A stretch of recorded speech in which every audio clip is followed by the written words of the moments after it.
guys and gals out there. This is Pat and Heidi with Frank Country, and we're part 8. Yes, part 8. Of a... Are you getting tired of us yet? We just keep thinking of new subjects to come up with, and you know, it seems to be pretty widely accepted what we've been doing on the part of preparedness, and it doesn't necessarily just end at preparedness. It just, you know, just general things that that one really needs to be considering, whether it comes to an economic collapse, or just a job loss, or just ways that you can save money on your homestead. The different skills and different things that you need to acquire, in our opinion, opinions obviously vary as to what benefits you when it comes to preparedness and homesteading. Segues into today's subject, and the subject of skills is what we'd like to talk about today. Some of those skills we have are obviously everything that we do can undergo some refinement, and you know, listening to each other, watching each other's videos helps augment that learning process in acquiring skills and materials in order to just make it from year to year. So, Mrs. Rain, you want to start off on... Yeah. I wanted to start off by showing you this, it's called, I only printed off the first 3 of the 710 pages, and I'm just showing you what this looks like. It's called the Household Cyclopedia, and this was printed in 1881, and it is a free download you can find online, and I will put a link below where you can find it and download it in PDF format. And then I'm going to just skim through some of the content, and just to give you an idea. I mean, this goes back to 1881, and I think is an excellent resource that everyone should have on hand, and if you get a chance, get the whole thing printed off, which I have yet to do, but I do have it in still have it in digital format and saved in a few different places. And the great things, the reason for this is so you can learn how things were done back in the 1800s, when they didn't have power, when they didn't have fancy electronics and different things like that. The old school way of survival, and the old school way of just getting things done on the farm. So it's a really instrumental piece of work here that you can glean all kinds of information from. So. And it's free. 710 pages of excellent information for free. Free info. Just right at your fingertips. All you got to do is download it. So if I forget to put the link below, just look up. Well, remind me, but then also look up 1881 Household Cyclopedia, not encyclopedia, but cyclopedia. So here, let me just read you a few of the things that are in here. Like there's the agriculture section, wheat, manure, drainage, sugar, cotton and tobacco, silkworm. There's horticulture, budding and grafting, fruit, insects and diseases of trees, on and on.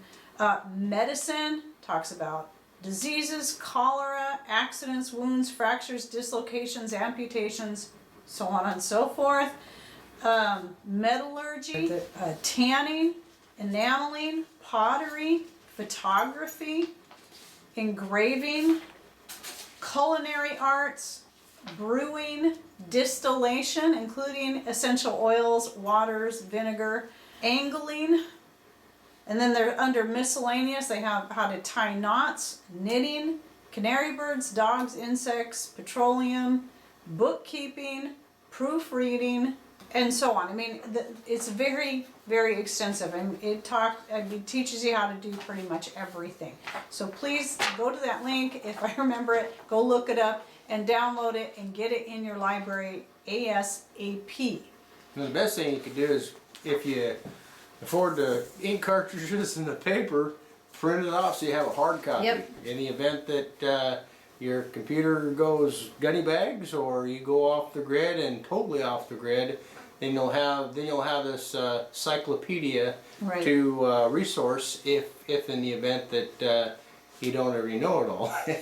And honestly, there are many other free PDF books you can find if you just search for it. Years ago, I did this. Now, I haven't printed any of them off, which I need to do, but you can look up free PDFs on chickens, free PDFs on whatever it is, you know, rainwater collection. It doesn't matter. If you have it in your mind, look it up.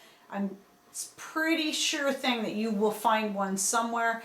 Then download it, and then I recommend even getting those clear sheets, plastic sheets that you can put the papers in, then put it in a tri-ring binder. Mm-hmm. And I've done that with some really important stuff, and that way it's protected, and you know, you've got the hard copy, as Mr. Rain said. Just some of the things that you might consider if you're in a situation where you can't rely, say you can't afford to hire somebody to do the work for you. Let's say if there's nobody around to do the work for you. Now what do you do? Skills like woodworking, metalworking, animal husbandry. Let's see. That's auto maintenance is what I wrote. Oh, is that what it is? You can't read my handwriting. And you know, even if it's something as simple as, you know, just simple oil changes and spark plug changes and troubleshooting and diagnosing what's wrong with your engine, will really help you out. It could be the matter of being stuck out someplace and doing a simple fix yourself, right. Reattaching a wire or something to that effect. And that's another thing that we might work into our preparedness series is, you know, just different tools and different things that might help you along on a trip. If you break down out in the middle of the woods or whatever like that, what are you going to do? What kind of materials do you need to keep on hand in order to, you know, make or break it? Right. So auto maintenance is what Mama Rain put down here. Thanks for interpreting that for me, dear. You're welcome. So animal husbandry, that's taking care of your different livestock, whether it's a fowl or bovine or whatever it is, being able to take care of your animals so they can be healthy and produce and reproduce for you is a really important skill to acquire. And these are just general skills. I mean, right. There's a whole gamut within each one of those topics. Absolutely. that play into this. Leather work. A lot of people out there don't think anything about leather work, and I'm not here to tell you that I'm you know, I've worked with leather a little bit. I don't know if Mrs. Raymond knows that, but played with it some, but I never really got proficient at it. Don't really have the tools for that. Let's see, electrical skills, if you're still on the grid, what happens when your circuit breaker gets thrown? You go reset the circuit breaker, it throws again. Why is that happening? Can you fix it? Or troubleshoot it, at least to diagnose it, whether or not, well, I can fix this myself or I need to call an electrician. Plumbing. You know, anybody that's got a house knows that there's electrical issues, woodworking skills to go along with that. The three things is, you know, electrical, plumbing, and woodworking. And electrical applies if you're off-grid but on solar. So, right. You know, if you're off-grid, if you're thinking about going off-grid, it's not just getting somebody out there to install a solar system for you. I think that sounds weird when you say solar system. Yeah. When you get your own off-grid power, it's not just installing it, it's maintaining it. Guess what? Now you're the lineman, now you're the power company. When you're working on your own house and you're out in the middle of nowhere, you become your own electrician. If you are working on hydroelectric, you know, now you're your own hydroelectric engineer or whatever the case may be. Plumbing, now you're your own plumber.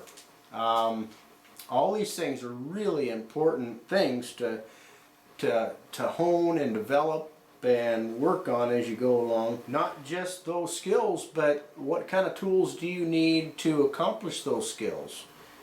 You know, your power saws. What happens when your power saw breaks down to your your chain gets dull. Do you know how to maintain your chain? Do you know how to take down the riders and know what kind of angle to put down on your, when you're filing that chain? Do you know what kind of angle to put on it to where it cuts the most optimal?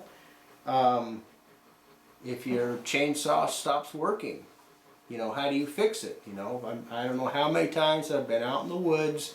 I start my power saws up before I leave the house. I get out to the woods and I start the saw up again, or it might not start up, and there I am, X amount of miles out in the woods, and my chainsaw won't start. Well, usually, you got the basic principles. If you got fire and ignition, it's either a fuel problem or it's an electrical or ignition problem. And so the very first thing I do real quick is I pull the spark plug, see if I got a spark. If I got a spark, or if the spark plug's wet, I dry it out because then I know it's flooded. If you're not familiar with it, with your particular engine, you may flood the flood the little motor, and you got to make sure that the cylinder's dried out before you try to start again. At least the plug's dried out. A lot of things go into small engine repair. When you got a generator, to power your. If you're off grid and you're trying to power something up with your generator dies, you got to know some basic skills on how to repair that and be able to at least troubleshoot what the problem is. The hand and power tools, that all goes along with that. Learn how to utilize hand and power tools, so in the event that you don't have the power tools or you're trying to conserve power, especially if you're living on solar, know when the best time is to utilize that solar power. It's in the peak times of the day when the sun is the most productive to your panels. Metal work was another one I wanted to mention out there. If you get something that you got a weld that breaks. If you got something out there that with a simple implement break on your tractor, being able to have this little AC arc welder is just a great tool.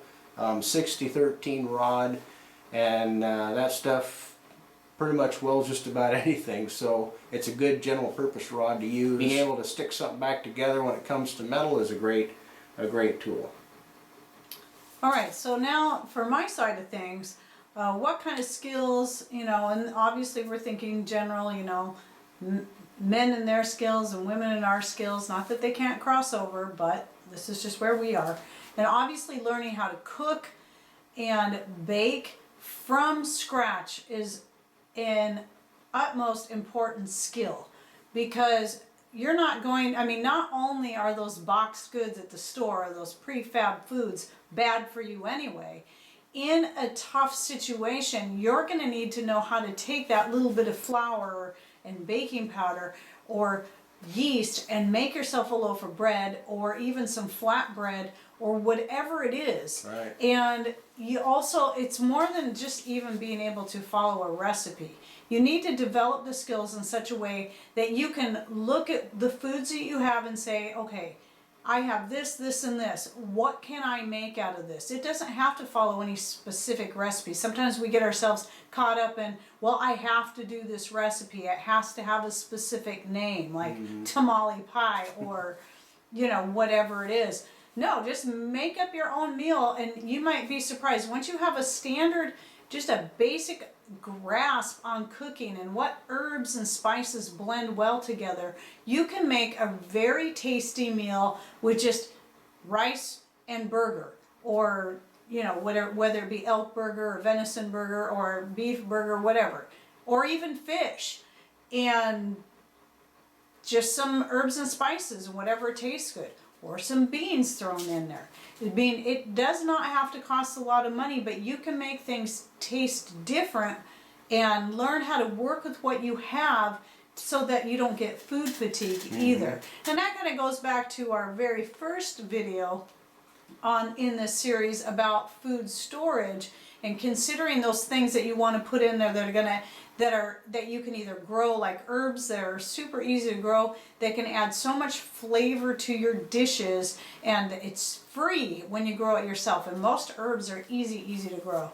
So that goes right along with it, which of course then plays into the learn how to garden and grow some foods for yourself. Important skills.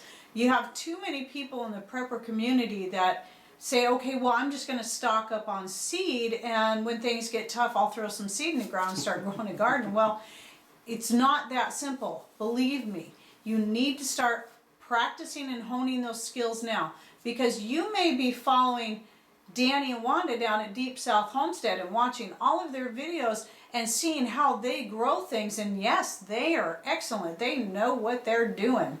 They've got it figured out. But if you live in our climate, or a climate like ours, their techniques are not going to work. The things that they're growing are not necessarily going to work for you. So you got to start practicing now and finding out what is going to work for you in your part of the country, in your county, in your town, and even in your little corner of the world. It may be different from your little area, may be different than the neighbors down the road. And I have found this to be quite true. You may get more rain than that person right just a few miles away, or your soils are going to be different. So you need to start practicing now. Do not put it off. Incredibly important. Yeah, don't get locked into zones. Right, a lot exactly. of people say, well, I'm in zone 8 or I'm in 7B or whatever the case may be, and you know, just because you're in the same zone as somebody else does not mean, just like Mama Rain was saying, I mean, you could try to grow corn up here of a specific species or whatever, and somebody across town is growing the same thing, and you can't figure out what they're doing to make their stuff grow, and you couldn't grow anything here to save your life, you know. So you have to know what those plants thrive on, what kinds of soils they thrive on. Right. You know, does chicken manure operate the same as horse manure? What kind of organic fertilizers do you need to make whatever it is you're trying to grow? Right, right. And speaking of zones, here's an example. We're in the same zone, even though I know that refers to hardiness. A lot of people kind of still want to lock into that and say, well, if so-and-so can grow that in their 8B, then I should be able to grow it in my 8B. No, I'm sorry. Deep South Homestead, mentioning them again, they're actually in the same zone we are in. And they got 265 days. Yeah, growing days in a year, and we don't have that here. Yeah, ours is maybe a third to a quarter of that or something. That's one thing we covered about their area is that they have such a long growing season, and we don't have that here. So we have to grow a little bit more vegetation or vegetables and fruits that are a little more acclimated to our climate here. But also don't think just because you get a package of seed and it's set and your zone isn't listed in there, that doesn't mean you shouldn't give it a try. Give it a try. I still try things anyway most of the time. If it's something I really would like to grow, and I have managed to get some things to grow in our area that aren't supposed to technically grow here. Some things not. It's just trial and error and finding what works, and you may be surprised at how even just like the whole organic thing. People think they got to go out and buy all this organic fertilizer if they're trying to go organic. Organic fertilizer is all around you. It's in your grass clippings. It's in your kitchen waste. It's in your chicken droppings if you have chickens or horses or whatever. So there's so much to learn about that. And like he said, know the difference between horse and chicken manure. One is hot and one is not. So, you know, if it has feathers, it's hot. If it has hair, then it's not. So, and then you got to know what, you know, plants to put those on. Well, that was cute and catchy, Mrs. Rain. Yeah, it's hot. Yeah, it was. I'm a poet. All right, some other skills. What about sewing? And men need to know how to sew too. Just like women need to learn how to do this stuff, because what if something happens, like, you know, I've been letting my hand heal, so I'm taking a break from sewing. What if something needs to be sewn right now? Mr. Rain should know how to run, and he can if he absolutely has to. But that doesn't even mean just running a sewing machine. That means learn how to sew by hand. I've been in situations, and I know there's a lady, Brenda, out there, that she doesn't have a sewing machine, or hers is broke down, I don't remember which it is, but she's been sewing herself aprons and all kinds of different things by hand. And you may be surprised at how simple this really can be. Yes, it's going to take longer than doing it by machine, but I've been in situations, you know, some of you know, I taught ballet here for 27 years and we did big performances. I could make as much as 75 to 100 costumes in a year. And a couple of different times my sewing machine during those years, you know, one of my old cruddy electric sewing machines, not my wonderful treadle machine that I love so much, just, they weren't working. And I was stuck making these costumes. I couldn't afford to run out and buy a brand new machine. So I was making a bunch of costumes by hand. And it worked just fine. And I was actually surprised at how quickly I was able to throw them together just sewing by hand. So learn this. Learn both. Sewing by hand, sewing with a machine. And obviously crocheting and knitting are good skills to have. They may not be super necessary, but then again they might. I've had situations where I needed this and I needed that, and being able to, like back when I used to play the drums, I needed something to hold my drumstick. And so I managed to crochet myself this little drumstick holder. And it was just a pattern I came up with. I made it up and hung it on my side of my drums. Now that has nothing to do with preparedness. However, it has to do with the fact that you need something. You know, if you know how to sew or crochet, you can usually manage to just throw something together that's going to work. Well, especially if you are, the more refined that you get in that skill, the more off the cuff that you can think of just outside the box. You don't need a pattern. You don't need some sort of a set of directions to build something. You just automatically, at some point in your mind, you start to get creative. It's just like anything else. It's like an art. Any skill is an art that you can hone and refine, and you can start being creative in ways such as these. I wanted to reiterate what Mrs. Rain said. It's not just a guy skill or a girl skill. It's a skill that I think needs to overlap into both facets of life. You know, I know how to cook and clean and do all those things that you know, most people might not think of those things, those as skills, but you know, they really are skills. I mean, we're mammals. We're born. We don't know how to do anything when we're born. So all this stuff is stuff that you learn throughout your life.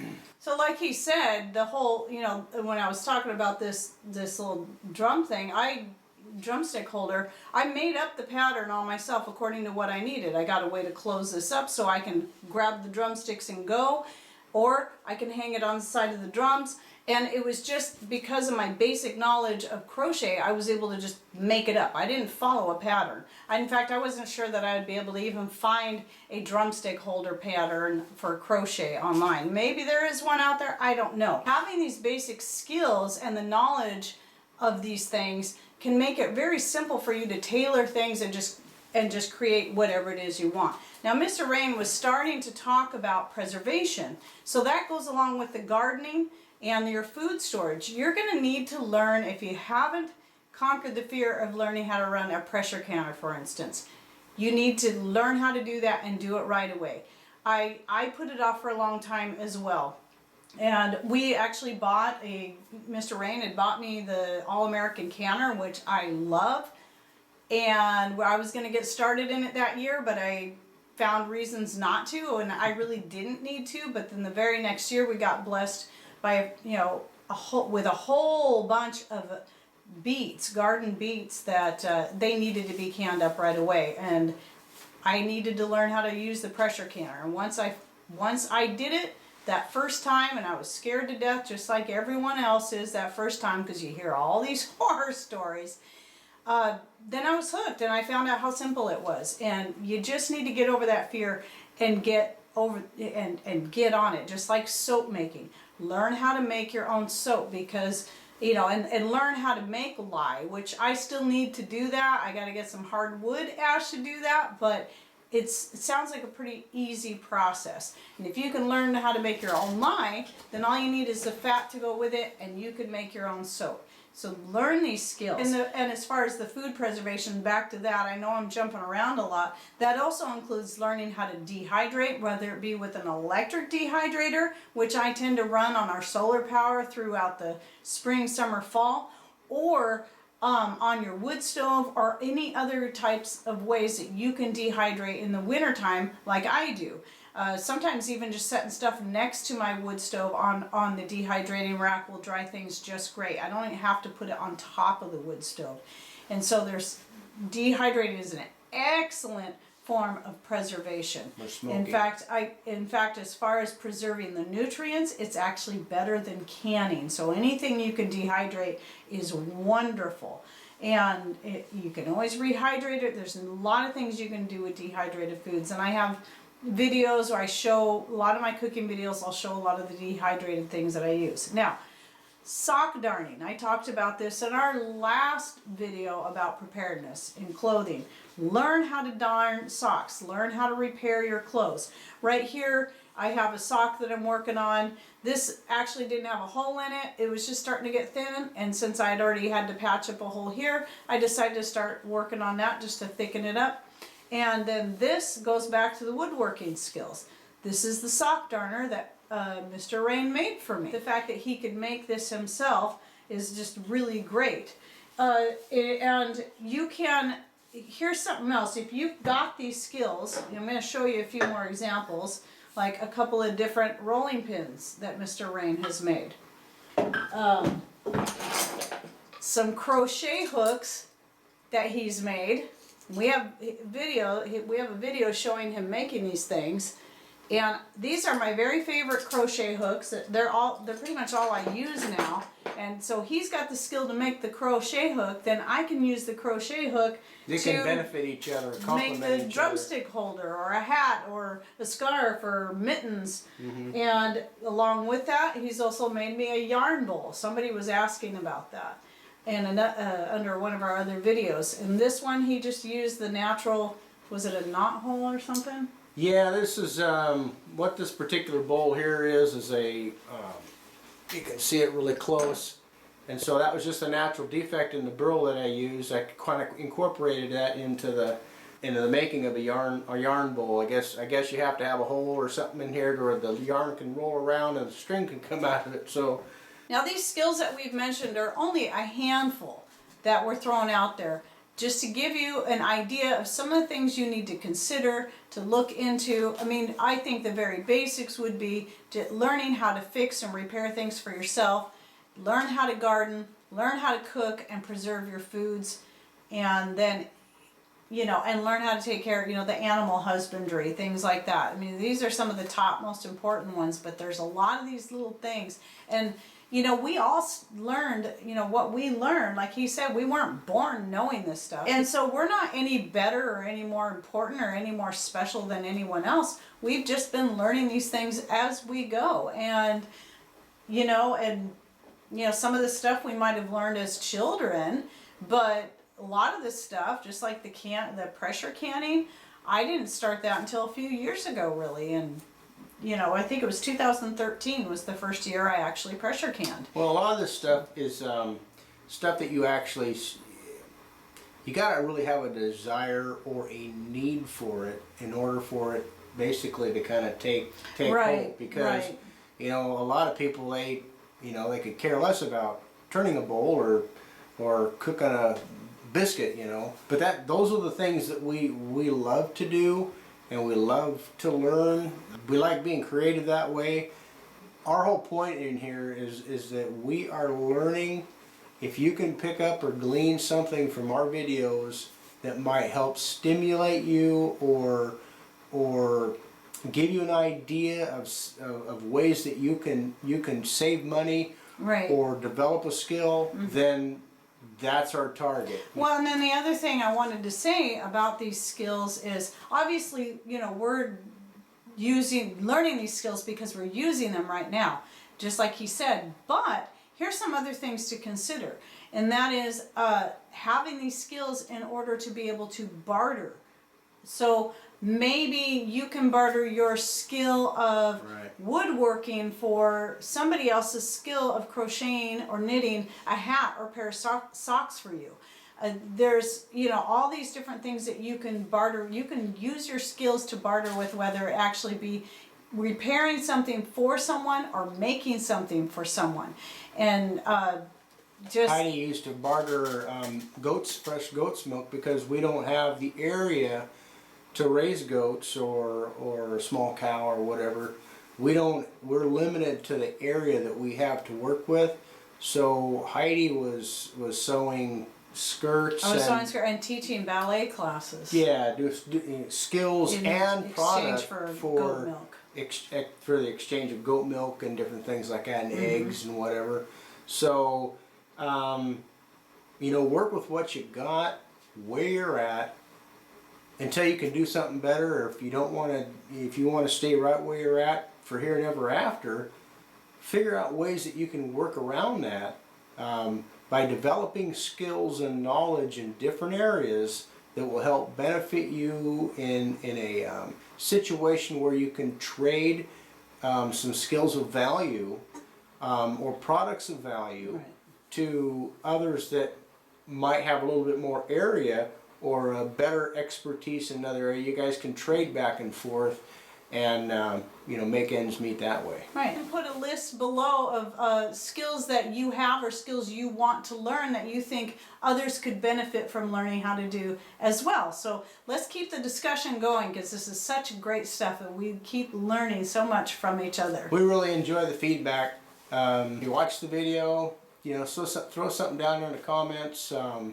Let us know what you're thinking, and let us, you know, share with us your thoughts on different ways that you,